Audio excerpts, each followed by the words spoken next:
ഉമ്മൻചാണ്ടിയുടെ ഓർമ്മകൾക്ക് ഒരാണ്ട്. ഉമ്മൻചാണ്ടിയുടെ വിയോഗത്തിന് ഒരാണ്ട്. കോൺഗ്രസ് നേതൃത്വത്തിൽ സംസ്ഥാന വ്യാപകമായി അനുസ്മരണ പരിപാടികൾ നടക്കുന്നുണ്ട്.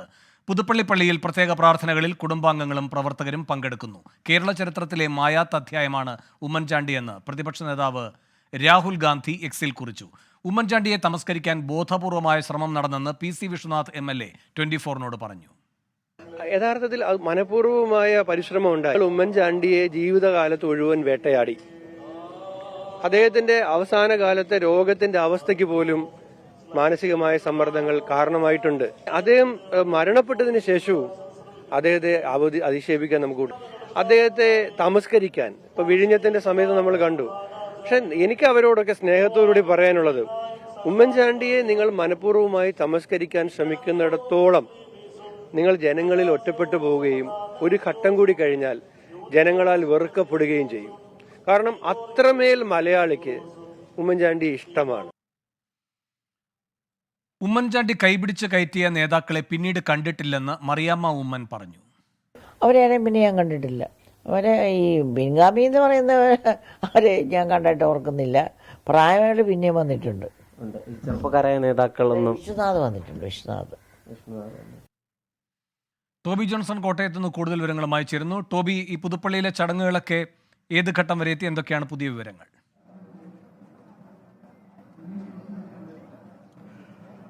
വേണു, ചടങ്ങുകൾ പുരോഗമിച്ചുകൊണ്ടിരിക്കുകയാണ്. രാവിലെ തന്നെ പള്ളിയിൽ കുർബാനയുണ്ടായിരുന്നു. അതിനുശേഷം ഞാനിപ്പോൾ നിൽക്കുന്ന ഈ കല്ലറയ്ക്ക് മുന്നിൽ ധൂപപ്രാർത്ഥന നടന്നു. അത് കഴിഞ്ഞതിന് ശേഷമാണ് ഉമ്മൻചാണ്ടിയുടെ പുതിയ വീട്ടിൽ, നമുക്കറിയാവുന്നതുപോലെ പുതുപ്പള്ളിയിൽ അദ്ദേഹത്തിനൊരു ഭവനം ഇക്കാലം അത്രയും ഉണ്ടായിരുന്നില്ല. അദ്ദേഹത്തിന്റെ അവസാന കാലത്തെ ഒരു സ്വപ്നമായിരുന്നു പുതുപ്പള്ളിയിൽ ഒരു വീട് എന്നത്. ആ വീടിന്റെ പണികൾ നടക്കുന്ന സ്ഥലത്ത് അവിടെ ഒരു പ്രാർത്ഥന കുടുംബം നടത്തി. കുടുംബവും അതുപോലെ തന്നെ അടുത്ത കുറച്ചാളുകൾ മാത്രമാണ് അവിടെ ഉണ്ടായിരുന്നത്. ഇനി നടക്കാനുള്ളത് പൊതുചടങ്ങാണ്. അദ്ദേഹത്തെ അനുസ്മരിക്കുന്ന ചടങ്ങാണ്. അതിൽ ഗവർണർ അടക്കമുള്ളവർ പങ്കെടുക്കും. ആ പരിപാടി ചടങ്ങ് നടക്കുന്നത് ഈ പുതുപ്പള്ളി പള്ളിക്ക് സമീപത്തുള്ള തൊട്ടടുത്തുള്ള പന്തലിലാണ്. അവിടെ അതിനുവേണ്ടിയുള്ള ക്രമീകരണങ്ങളും സജ്ജീകരണങ്ങളും എല്ലാം തന്നെ ഒരുങ്ങിക്കഴിഞ്ഞിട്ടുണ്ട്. ഗവർണർ എത്തും. അതോടൊപ്പം തന്നെ സാമൂഹിക, സാംസ്കാരിക, രാഷ്ട്രീയ രംഗത്തെ പ്രമുഖർ, നിരവധി ആളുകൾ ഇവിടേക്ക് എത്തുമെന്ന് തന്നെയാണ് നമുക്ക് മനസ്സിലാക്കാൻ സാധിക്കുന്നത്. അല്പസമയത്തിനുള്ളിൽ തന്നെ ഈ ഒരു ചടങ്ങ് ആരംഭിക്കും. എന്തായാലും നേരത്തെ നമ്മൾ പറഞ്ഞതുപോലെ അല്ലെങ്കിൽ സൂചിപ്പിച്ചതുപോലെ തന്നെ അദ്ദേഹത്തെ തമസ്കരിച്ച ആ ഒരു ഘട്ടത്തിലാണ് ഇത്തരത്തിലുള്ള ഒരു അനുസ്മരണ ചടങ്ങ് നടക്കുന്നത്. അതുകൊണ്ട് തന്നെ നിരവധി ആളുകൾ അദ്ദേഹത്തിന്റെ ഓർമ്മയുമായി ഇവിടേക്ക് എത്തുന്ന കാഴ്ച നമുക്ക് കാണാൻ സാധിക്കുന്നുണ്ട്. രാഷ്ട്രീയ രംഗത്തെ പ്രമുഖർ മാത്രമല്ല, അദ്ദേഹത്തിന്റെ സഹായങ്ങൾ ലഭിച്ച, അദ്ദേഹത്തിന്റെ ആശ്വാസവാക്കുകൾ ലഭിച്ച നിരവധി ആളുകൾ ഇവിടേക്ക് വന്നു പോകുന്നു, ഈ കല്ലറയിലേക്ക് വന്നു പോകുന്നു. അത് ഇന്നത്തെ ദിവസം മാത്രമല്ല, കഴിഞ്ഞ ഒരു വർഷം നീണ്ടു നോക്കുമ്പോൾ നമ്മൾ പിന്നിലോട്ട് നോക്കുകയാണെങ്കിൽ എല്ലാ ദിവസവും ഉമ്മൻചാണ്ടിയുടെ കല്ലറയിൽ വരുന്നവർ, അവിടെ വന്ന് പ്രാർത്ഥിക്കുന്നവർ, അനുഗ്രഹം തേടുന്നവർ, അതുപോലെ തന്നെ നടക്കാത്ത കാര്യങ്ങൾക്ക് വേണ്ടി കത്തെഴുതി വെക്കുന്നവരെ പോലും നമുക്ക് ഇവിടെ കാണാൻ സാധിച്ചിരുന്നു. അത്രത്തോളം ജനകീയനായിട്ടുള്ള ഒരു നേതാവാണ്. ആ നേതാവ് വിടവാങ്ങിയതിനു ശേഷം ഒരു വർഷം എത്തി നിൽക്കുമ്പോഴും എല്ലാവരുടെയും മനസ്സിൽ ഉമ്മൻചാണ്ടി ജീവിക്കുന്നു എന്ന് തന്നെയാണ് നമുക്കിപ്പോൾ പറയാനുള്ളത്. എന്തായാലും അല്പസമയത്തിനുള്ളിൽ തന്നെ ഗവർണർ പങ്കെടുക്കുന്ന ആ പരിപാടി പള്ളിമുറ്റത്ത് ആരംഭിക്കും.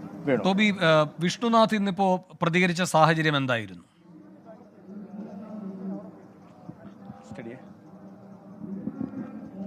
തീർച്ചയായിട്ടും ഈ കല്ലറയിൽ വന്നതിന് ശേഷമാണ് പി.സി. വിശ്വനാഥ് അത്തരത്തിലുള്ള ഒരു പ്രതികരണം നടത്തിയത്. അതായത് അദ്ദേഹത്തെ പലപ്പോഴും നമ്മളിപ്പോൾ വിഴിഞ്ഞം പദ്ധതിയുടെ കാര്യത്തിൽ തന്നെ അദ്ദേഹത്തെ തമസ്കരിക്കുന്നു, അദ്ദേഹത്തിന് കാര്യമായിട്ടുള്ള പ്രാധാന്യം കൊടുത്തില്ല, ആ പദ്ധതി കൊണ്ടുവന്നത് തന്നെ അദ്ദേഹമാണ് എന്നുള്ള തരത്തിലുള്ള ചർച്ചകൾ നടന്നു. അതുമായി ബന്ധപ്പെട്ട് വലിയ വിവാദങ്ങൾ നടന്നു.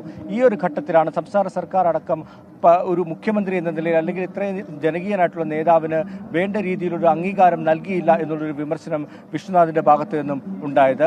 അല്പസമയം മുമ്പ് നമ്മൾ ചാണ്ടിയുമ്മനെ കണ്ടിരുന്നു. അദ്ദേഹത്തിന് ഒരു സ്മാരകം എന്നുള്ള തരത്തിൽ ചർച്ചകൾ ഉയർന്നു വന്ന സാഹചര്യത്തിൽ ഈ കാര്യം നമ്മൾ ചാണ്ടിയുമ്മനോട് ചോദിച്ചു. അപ്പോൾ ചാണ്ടിയുമ്മന്റെ ഒരു മറുപടി എന്ന് പറയുന്നത്, അത് സംസ്ഥാന സർക്കാരാണ് നടപ്പാക്കേണ്ടത്, അങ്ങനെ നടപ്പാക്കിയാൽ അതിനെ സ്വാഗതം ചെയ്യും. എന്നാൽ ഒരു സ്മാരകമല്ല അദ്ദേഹം, ഉമ്മൻചാണ്ടി എന്ന് പറയുന്ന ആ വലിയ മനുഷ്യൻ, അദ്ദേഹം ജനങ്ങളുടെ മനസ്സിലാണ് ഉള്ളത്. അതുകൊണ്ട് തന്നെ ഒരു സ്മാരകമൊന്നും താൻ ആവശ്യപ്പെടുന്നില്ല. പക്ഷേ സംസ്ഥാന സർക്കാർ അത്തരത്തിലുള്ള ഒരു നീക്കം നടത്തുകയാണെങ്കിൽ അതിനെ തള്ളിക്കളയില്ല, സ്വാഗതം ചെയ്യുമെന്നാണ് ചാണ്ടിയുമ്മന്റെ ഭാഗത്ത് നിന്നും ഒരു പ്രതികരണം വന്നത്.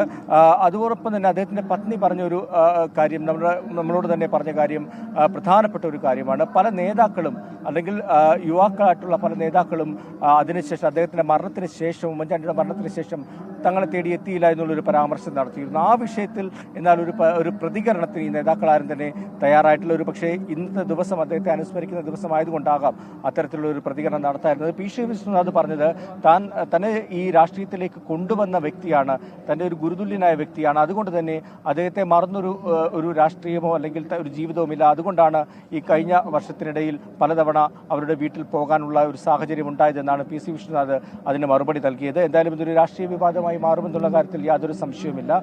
അതിനപ്പുറം ഉമ്മൻചാണ്ടി എന്ന് പറയുന്ന ആ ഒരു ജനകീയ നേതാവിൻ്റെ വിയോഗം കഴിഞ്ഞ് ഒരു വർഷം എത്തി നിൽക്കുമ്പോൾ ഇപ്പോഴും നിലയ്ക്കാത്ത ഒഴുക്ക് തന്നെയാണ് ഈ പുതുപ്പള്ളി പള്ളിയിലേക്ക്, അദ്ദേഹത്തിൻ്റെ കല്ലറയിൽ വന്ന് അദ്ദേഹത്തെ കാണാൻ വേണ്ടിയുള്ള ആളുകളുടെയും സഹപ്രവർത്തകരുടെയും രാഷ്ട്രീയ നേതാക്കളുടെയും എല്ലാം ഒഴുക്ക് നമുക്ക് കാണാൻ സാധിക്കുന്നത്. വേണം. ശരി, ടോബി ജോൺസണാണ് കോട്ടയത്ത് നിന്ന് വിവരങ്ങളുമായി ചേർന്നത്.